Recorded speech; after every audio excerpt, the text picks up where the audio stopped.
As an organization that is trying to drive sales and reduce churn, what are ways AI can impact its day-to-day?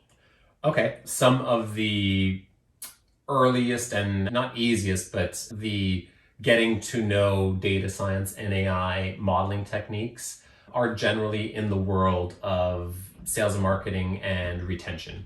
And that's because there's a lot of data sets that have been publicly available where data scientists go to look for data sets. So you can get true or at least cleansed sales data, basket data, and a bunch of stuff about, oddly, grocers, one of the big ones who have this data out.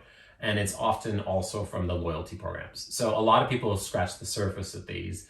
In terms of sales and marketing, really you want to know whether or not your campaigns are working and are benefiting your revenue, your bottom line. You want to look at periods where that did happen better than other periods and try to, if you're not strictly doing machine learning and you're trying to describe it, you're going to look to do sort of an exploratory look at these data sets and try to figure out which variable actually moves the needle more. And if you're really just looking to forecast, just as you are in operations or in finance, you'd be looking at, okay, well, if we run the same campaigns as last year based on the reality of this year, will we get a lift in sales, a drop in sales, or whatnot?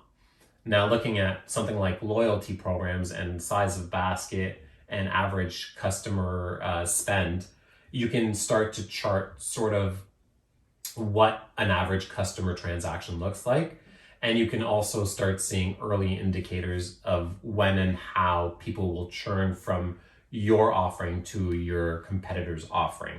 And you usually know that generally from the loyalty programs more so than anything. And especially if you marry that with POS, if you're the kind of retail organization that would have POS and loyalty. Based on the use of your loyalty program and the size of cart, all married with the length of which that customer may have been a customer of yours, you can start to see patterns. And in machine learning, that feeds right into a regression or into a neural network even, that can really start to paint the picture as to when and how somebody may leave. And if you get really sophisticated, you can even get to a prescriptive model where you also start looking at not just that they may leave, but now that you know they may leave and like a cohort of 10% of your customers may leave in the next quarter, the prescriptive model may actually tell you, how can I intercept them leaving and put the right thing in place so that they don't leave and they don't churn? Because that's really the purpose of knowing if somebody's going to churn. It's not to know ahead of time and not do anything. It's really, how can I now interact with this customer and ensure that they remain my customer? And that's one thing that, when you get into some sophisticated modeling, you can get to a prescriptive AI.